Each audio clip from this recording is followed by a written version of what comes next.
Greetings! It is I, your Lord and Emperor Dracovin, and welcome once more to the world of darkness. Yes, we'll be talking about World of Darkness today. So, welcome to those of you who are, of course, joining me live on TV, and of course, those of you who are joining me on YouTube, also hello. I hope all of you are having great days. Here's my question for the day, because I've been asking these questions at the end of the days usually, and I'm going to ask them at the beginning of the day, just because it's a little bit better here. What is your experience with today's topic? And being the Inconnu, the sect of vampires, and we're going to dive into it, but have you encountered them in a game that you are running, or are they a character related to the storyline, or a member of them, or something like that? I'm curious. But anyway, we can talk more about that and the various ways you can support me, because there are great ways to do that after we've done the rest of today. But yes, that's who we're talking about today, the Inconnu, which is a sect of vampires which has become more nebulous as editions go on. So they sort of exist, but don't exist, and it's kind of weird and out there, and yeah. I think that's the entire thing when we're talking about them, is the fact is, the material we're looking at isn't of more modern nature. And it's not that they aren't mentioned or talked about in any edition beyond the second edition, revised editions, and stuff like that. It's just that when we get into V20, into the 5th edition now, they're not really a thing that's used a lot narratively, and therefore isn't really a thing that we kind of chat about as much. So it's an unfortunate thing that we kind of have to rely on older editions of stuff when we talk about that. Mostly. Again, not that things don't show up here and there, but that's where our sources are going to be. So let's start with the basics, as I like to do, and let's talk about the books that I would recommend you using, because there is a huge chunk of books which would be great to use. And that's the unfortunate thing about the Inconnu here, is that there are some books that I could recommend to you to check out directly, like this one here, The Hidden Layers, Time of Judgment. It's a chronicle book. It does a job of providing a lot of information, location, stuff like that. Another one is Rites of Blood. Why is this one great? It's based on blood magic, but some things related to the Inconnu are in here. Again, this is where we're hitting it. A World of Darkness. The problem with all these books is they aren't just an Inconnu book. Say for the Layer of the Hidden. That one is a little bit more of an Inconnu book. The rest of these here are ones that have information in them. And then we get to these, Transylvania Chronicles 1, Transylvania Chronicles 2, Constantinople by Night, which are all Dark Ages books, and the Children of Inquisition, which are all books that have members of the Inconnu. And so that's an important thing that we can talk about with that. That's membership, which is helpful to know when we have these individuals, but then it becomes down to the problem that we only have information on the members.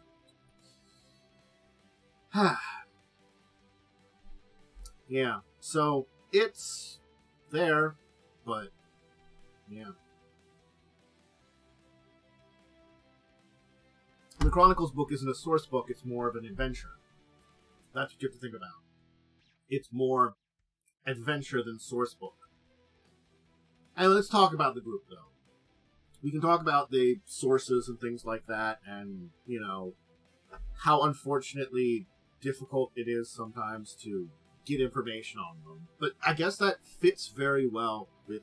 why is that? How did that be? Technical difficulties. The Inconnu are secretive. I think that's the best thing you can say about them as a group, is they are a secret sect, or secretive sect. It's not like they're completely unknown. A lot of information is just uncertain about them. There's a lot of theories about them, and it's the problem that there isn't, like, a good confirmation. There really isn't in the lore itself, too. Like, there's some that claim they're a bunch of Methuselahs. They're trying to manipulate all the major players that are going on, the Camarilla Sabbat, Anarchs, all those groups. Or perhaps ancients that have forsaken the jihad, the war between the vampires, and the battle with what's going on there. They're pursuing Golconda. Some of them say they're a cult tied to the Antediluvians. I mean, they are supposed to be elders and more older vampires regardless. And also, date of when they came into being is also kind of disputed. The popular theory is that they go back towards Rome. And that the Roman times were when their origins come in.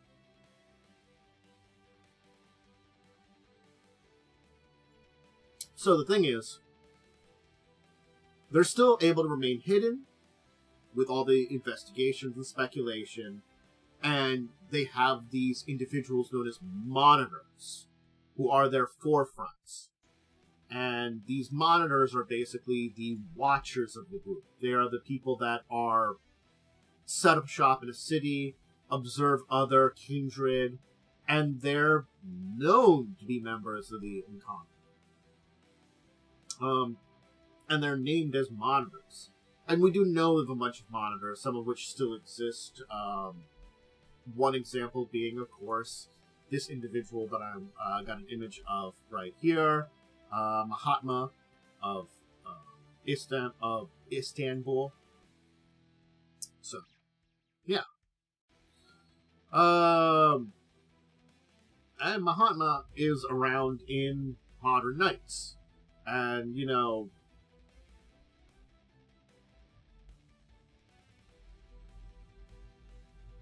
also is in the V20 timeline. Meaning that the Inconnu are in the V20 timeline, at least. I'm not sure how much we've seen them in 5th edition. But there are a lot of other monitors, so we're not going to dive deep into them.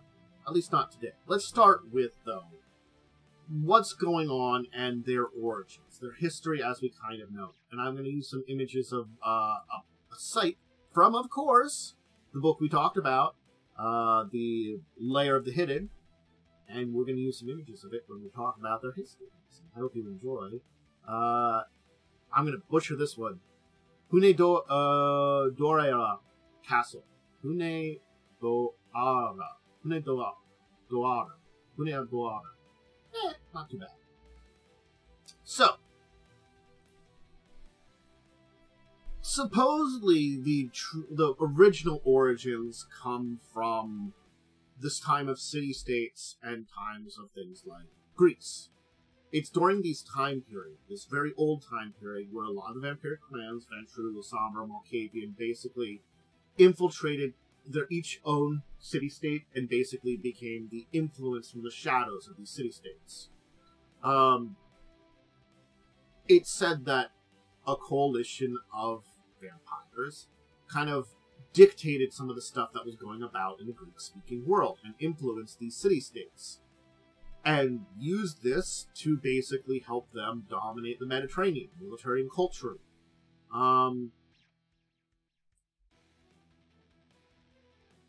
It's thought that this original league of vampires manipulated the Greeks, the Phoenicians, the Etruscans. They were influencing the Mediterranean heavily.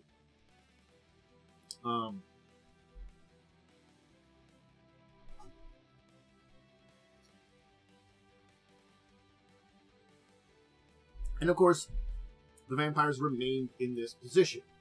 This is the thing is, this is kind of stuff that you can look into vampire history when it comes to a lot of ancient civilizations in the world of darkness, and you know that they've been there manipulating things.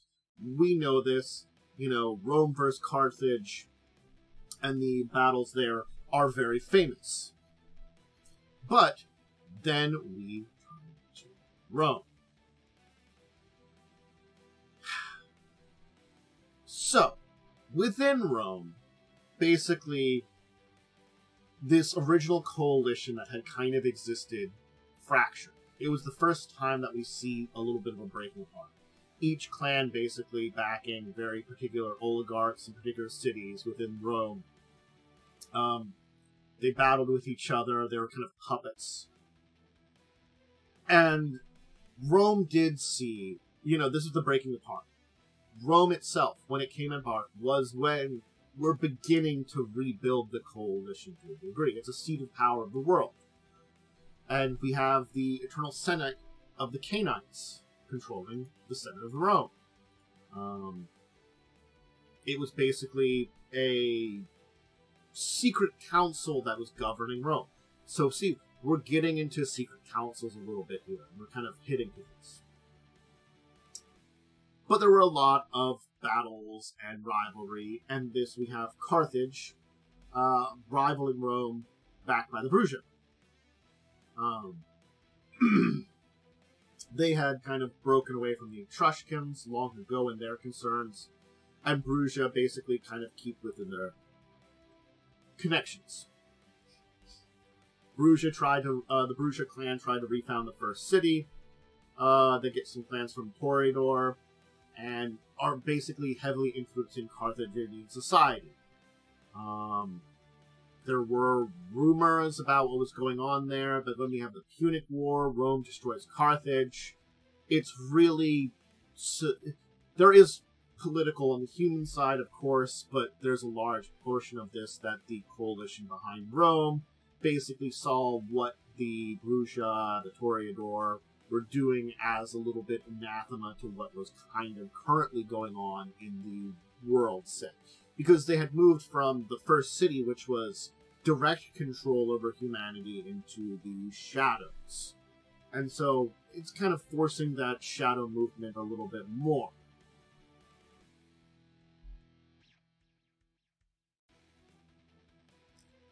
A lot of things happen. Rome got their influence. Caesar Augustus, right after his reign, the Toreador and Malkavians overthrew the Ventru, who were kind of the charge of the empire at the time. The Toreador Malkavian coalition basically then also turned towards things like Semici-controlled territories of Dacia, Ventru traveled north, the Germanic tribes. Things broke apart a lot. It was just constantly fighting amongst each other. They would gain together for power bases. We could see this here. This was the issue with finding the history of the economy. We can look at this history of vampires and use it as an example, but we're not sure where the exact origin of the group, because we have this manipulation of layers, that there's this battle between the clans and a lot of the elders going on. Anyway. Then we basically get to Dark Ages. There were a lot of, wanting to return to the days of the old empires, and Greece, and Rome, and all those kind of things that were certainly within places within Europe itself. And we get into a fact that this order is not having much success because of the fractured nature of it. Clans are also having infighting. It's the order that vampires once held, and those old days just doesn't exist the same anymore. And it's both a combination of the clan's overall control and things like that. And we can see new groups form out of this chaos of the Dark Ages. This is where we get the Camarilla, the Sabbat, a lot of those other groups forming as a result of a lot of things going on here. And certainly, the revolts, the Anarch revolts, also caused a lot of issues here. So, we have this group called the Order that kind of comes into existence, which is kind of like a group of hermit vampires, I would almost call them. They basically christened them the Unknown, the Ignoti. They have basically are against Constantinople and its dream, and kind of strove to supplant the Trinity of vampires that control the the Byzantine Empire. The word Byzantine escaping me for a second. So effectively, summarizing this, because this is a very little confusing thing here, because it is a lot of chaos. We have old vampire clans kind of controlling things by their elders. They work together pretty well in early empires. Break apart as a lot of these early empires, go their separate ways, they rule for certain periods of time. Get into times of Rome, where a lot of other people are trying new things, bring back things. We have the experiences in Carthage and stuff like that. Their groups are trying to reunite, but then they break apart and fight. And in a similar way, it seems like when there is one group, like these powerful, the Trinity, these powerful Methuselahs controlling one group, well, it united another group of empires together to oppose them. The order itself, this order that formed during the Dark Ages, it became secretive. And this is the first time that we see these rulerships of these groups become secretive even in vampire society. Because they're secretive to mortal society, but things like the Diablerie of Salad by the Tremere, the Sombre Antediluvian being diablerized, the Anarch Revolt. Basically, this order that came about of a bunch of elders that came together and basically kind of opposed the Trinity and Byzantine Empire. If they wanted to take over their place, went into secret. Because they feared a lot of stuff like the Anarch Revolt, the Anarch Revolt, and a lot of these diablerizations and things like that. That the younger vampires were a lot more zealot and more willing to do stuff like that.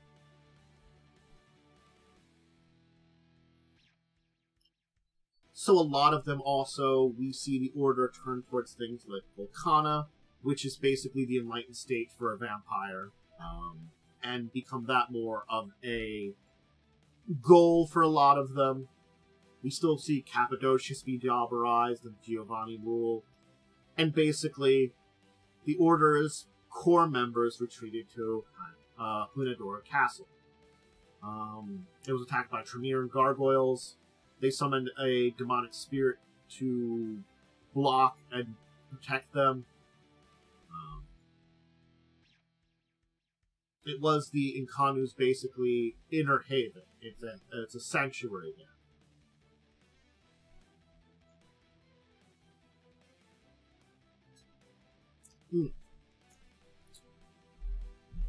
So,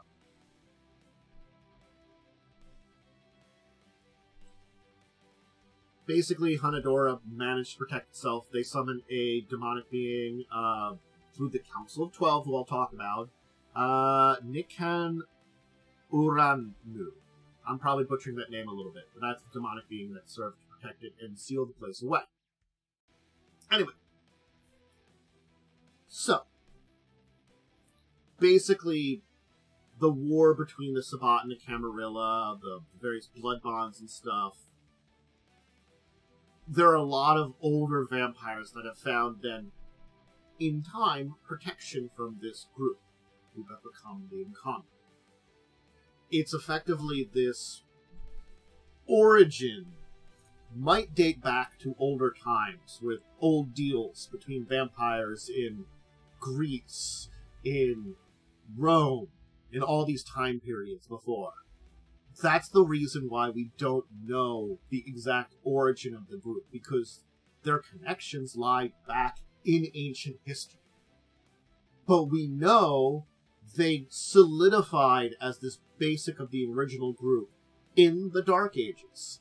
And through threat and rivalries, evolved into the version that we know today, which is sort of a group, but not, and let's talk about that, because it's... There's a lot to unpack when we talk about the Inconnu, unfortunately. There's another member, Jordan. So, they have people that work for them. Their agents don't have a lot of rules that have been handed down by their hierarchy. And even the rules they have, they're not really enforced very a lot. You know, they're expected to be followed, just do it. The only rule is that an Inconnu member must not be part of the battle between vampires, as it's known. The eternal struggle between the Methuselah and the Antediluvians. That's, you know, the constant state of battle that exists within the Camarilla, Sabbat, all the kind of warring between the vampire factions. It's the idea that if you are Inconnu, you are taking a step outside of that entire thing. And mundane activities with non-Inconnu kindred childer are supposed to be brief and disinterested. Basically, the idea is the Inconnu have pledged to do what they can to preserve the vampiric species. Their goal is to ensure, no matter what happens, no matter what wars happens, if the Antediluvians rise up and try to destroy everybody, if the Methuselahs of the Camarilla and the Sabbat rise up and destroy the Antediluvians, that no matter what happens, vampires remain. They're forbidden from destroying vampires. They're not forbidden from destroying vampires in self-defense for any reason. So that's an important thing, too. Because, yes, you're supporting the species, but things can happen. The big thing is, if you kill an Inconnu brethren, that's big severity. You can be hunted down and yourself destroyed. So, if you deal with other vampires, if you kill one in self-defense, or you take one out because you feel like there's some kind of threat, that's fine, just don't mess with each other. There's another member, so that's all the images I got. Let's talk about the breakdown as how they are in modern. Again, we don't know a lot about the evolution. I have tried to explain the evolution of the Inconnu, and I hope you understand it a little bit. Just know that by the Dark Ages, we have the group finally in a version of what is modern. So, because like most vampire groups and factions and stuff like that, there's been splits among the various members and groups over and over again.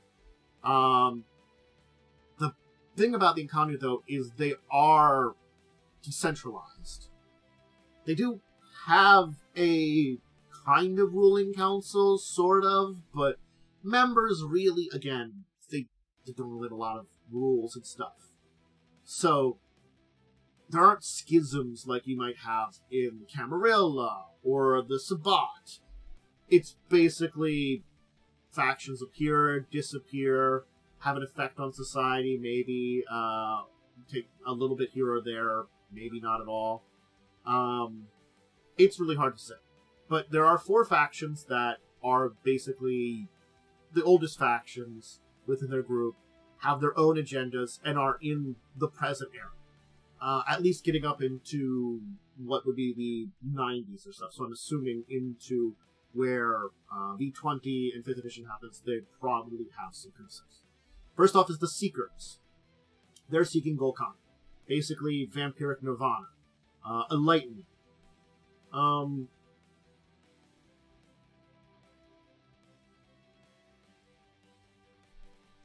There are those that already have achieved it, or that don't devote their existence to attaining it. Basically seek out and find others attempting it and aid them in their ways.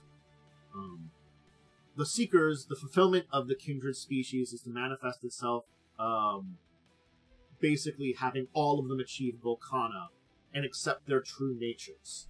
Because the Golkana is kind of like, I might have explained it in other episodes I've had, but think of it as controlling and meeting with the beast inside you and finding a kind of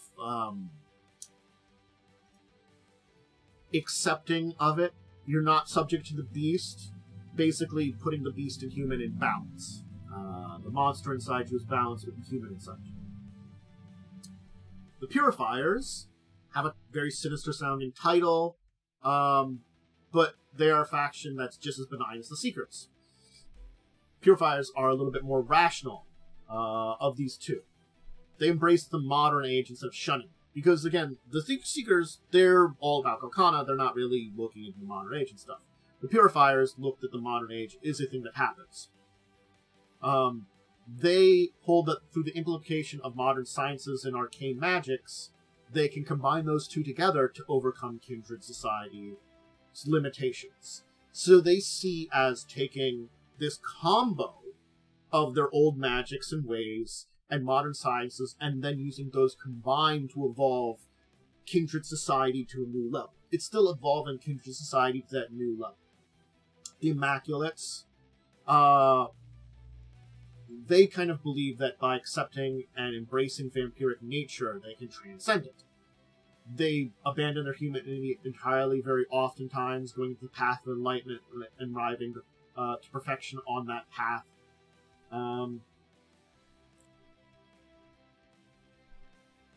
They have a path of... They basically have paths of fates. Their Immaculates are adherents to religious or spiritual paths such as metamorphosis. So they're much more of a kind of pseudo-religious group, I would almost say there, that have this kind of faith that they do not need humanity, that they are truly vampire, and accepting and embracing vampire ways and being it to the best you can will achieve you a higher level. Again, it's still a higher level.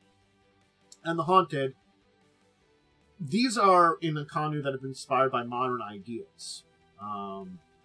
They see themselves possessed by spirits of rage, greed, and hunger, the beast. They believe that they must starve or weaken the beast, abusing it at every opportunity. They don't see vampirism as a sin or being cursed. They kind of believe that they're inhabited, and they have to find a way to torture, destroy, or eject the spiritual passer before the beast consumes them. So they see the beast as more like a kind of like an evil spirit that has possessed them, and they have to get rid of it, which is an interesting way of looking. But again, other factions do rise up within them, but those are the four main ones that you really have for now. So let's talk about the organization. And to talk about the organization, we do have to talk about the Council of Twelves, because internally, the Inconnu, not a lot is known about it.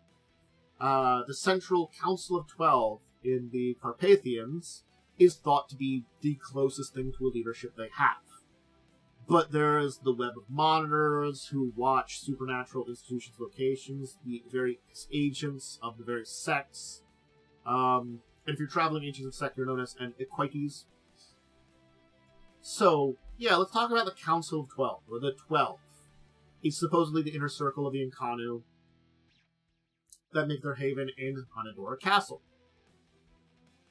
They're said to be the 12 most experienced kindred in the set. They remain in their position until death or resignation. New members are not elected, but chosen from a list drawn up by the council. Age is an important factor, of course. They look for someone who's competent in their abilities and complementary to the council. They never leave the Hanadora, and their identities are secret. Only their closest Equites know who they actually are. Their duties tend to be things like collecting and correlating monitor reports, dispensing justice. There are other capacities that could be done if needed, but they prefer to keep a weak role in the entire thing. They've realized that their greatest ability is to rally elders. Basically, that's what their very big power is. You know, and if they tried to centralize power, it would keep the elders away. Because elders don't like mixing a lot of times. They're reluctant, they're strong-willed. So their power is, if there's a need, they could rally the elders together. But doing so might centralize their authority in a way that a lot of their powerful members wouldn't like. Would alienate them. So it's sort of like, it's this catch-22 of, they have a very powerful thing they could do, but they have to use it only when necessary. Now, it is also true they're slaves to a demonic pact by the Nika no Naru that has been summoned, but that's an entirely different thing.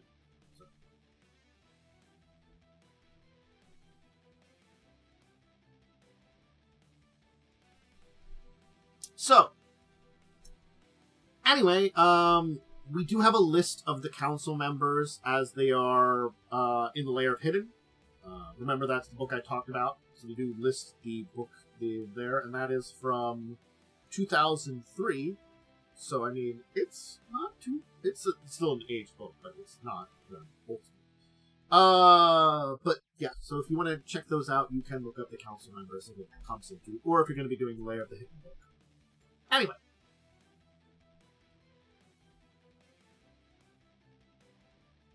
Diablerie is the last thing we want to talk about for the organization here a little bit, because they don't have an internal policing body like the Sabbat does.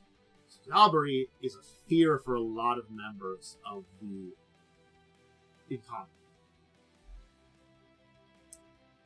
A lot of them view this action as very barbaric, and immoral to trying to obtain Volcana. Some even fear that Diablerie is a backward step towards enlightenment. But this is important. There are some Diablerists within the economy. And their percentage is higher than that of any other sect. So, as a result of them having this relaxed, decentralized governing environment.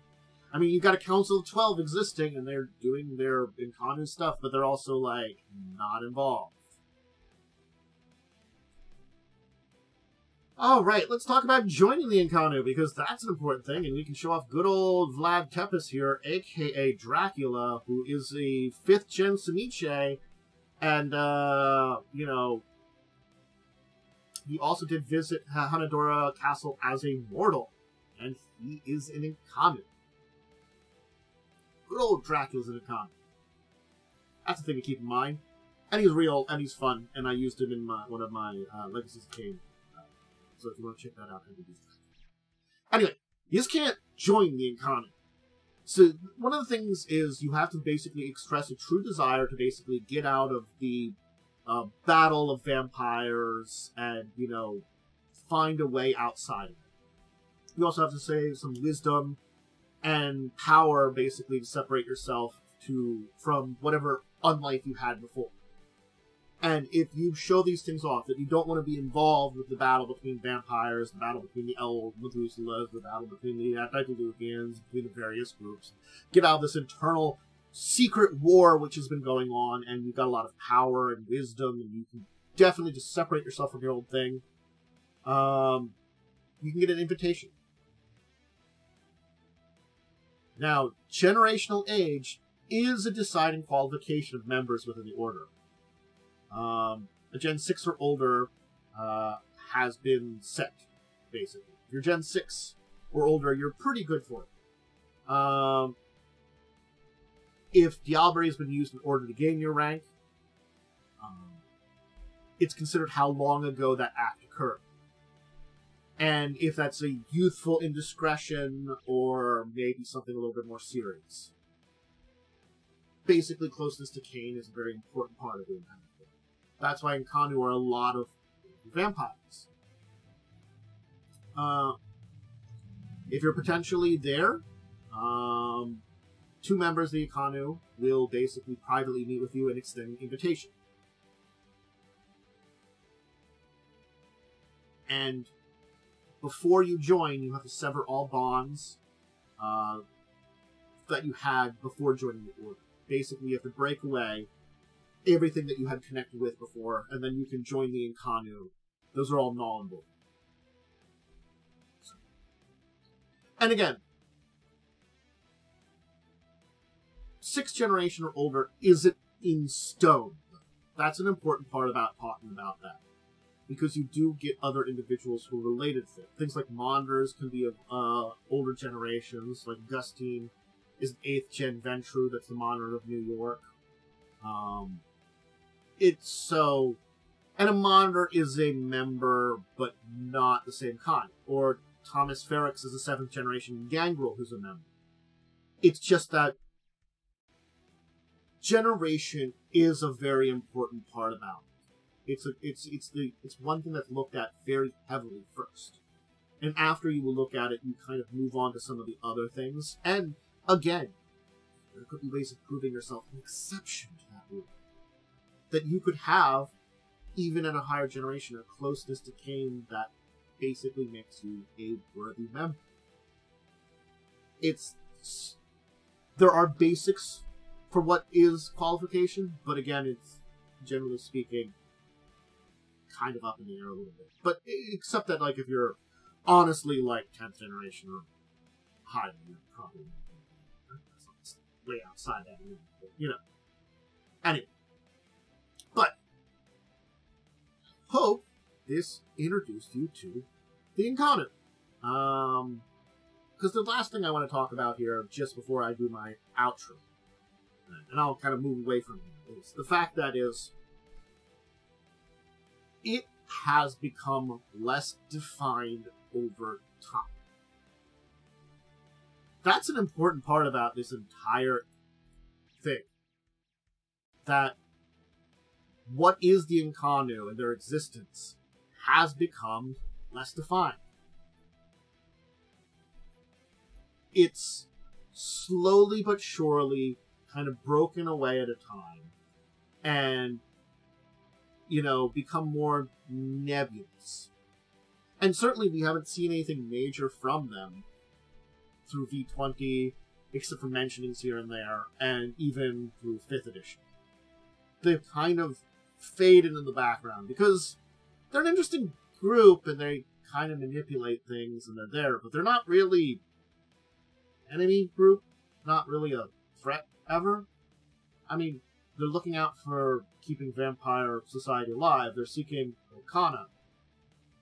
These aren't really shady threats or anything. Like, there's a boogeyman to ancient vampires. This group doesn't fit that way.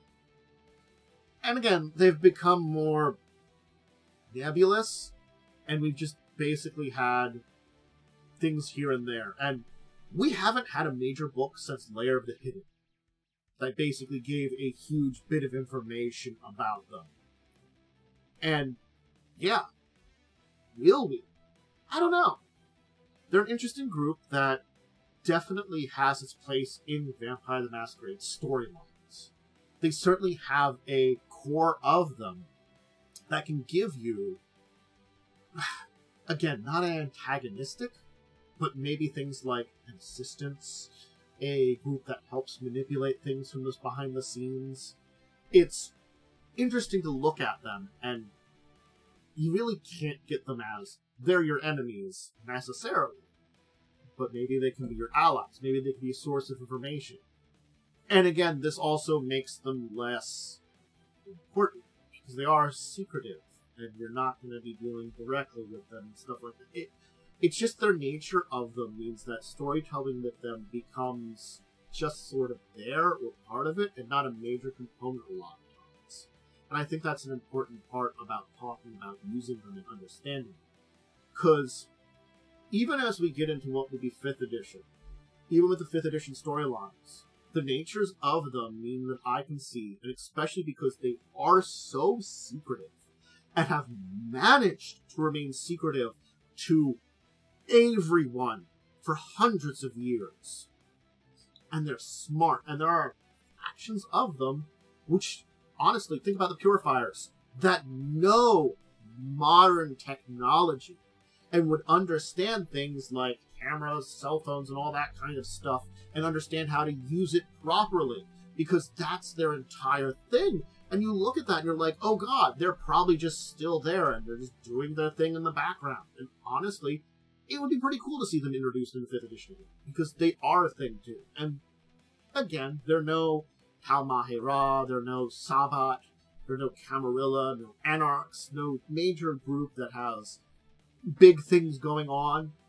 Just there in the background doing their little things. But minor groups like this still hold a lot of power and are still really important to the vampire storyline. And I think that's why we need to see more on them that we haven't. And I just think there hasn't been a place for them, really, necessarily. And I think that's the important thing to say about it. There just hasn't been a place for them. Hopefully we'll see them come back again. Hopefully we'll see more on them again. But I hope you understand more about this mysterious faction that maybe you've heard about, maybe you haven't heard about. And again, their origins are the most cloudy mess that you could even get into. So just, I hope I try to explain that pretty well, kind of where the idea of them came about. But it is a mess. I hope everybody has a great day. I hope you've already said in those comments what your experience with the Inconnu is. Remember, if you want to give support, the easiest ways are, of course, if you're watching live on Twitch, you can follow. It's a great way to support. If you're watching on YouTube, subscription is really a good way of doing it. Comments, a like, ringing the bell if you want to see more of my things, or even checking out the other side of things if you're at either of these places. I do have a social media. I have a Discord, which and a recruiter.com. Both of those places, I do random brain farts in my schedule more than anything, but usually it's also a great place to reach me and answer questions. And I do that. And sometimes I'll have other important stuff like scheduling changes and things like that going up there. So yeah. And yeah, I think that's everything for today. If you're checking out more of my tabletop stuff, it is live streamed every Tuesday, Thursday, Saturday. Tuesday, Thursday, early afternoon, Saturday, late morning. I go live then. They go up usually a couple days afterwards up on YouTube. I also do other stuff on Twitch, some variety gaming. I've got live plays. If you didn't check it out, my live play of Legacies of Kain, it's a Vampire Masquerade one. That's been done for a while, but it's a great place to see a lot of this lore and stuff being put together. I also do some things like 3D Pathfinder and stuff like that. Currently, I have a Pathfinder game this time of recording this.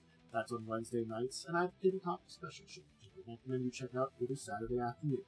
Again, if you're just watching this on YouTube, you can always check them out when they go later on. But live is also good to get a little bit of support there. You know. Anyway, I'm going to head off for today. Hope you all have a great rest of your day. Enjoyed learning about this, and until the next time we meet, return back to the shadows. I bid you a farewell.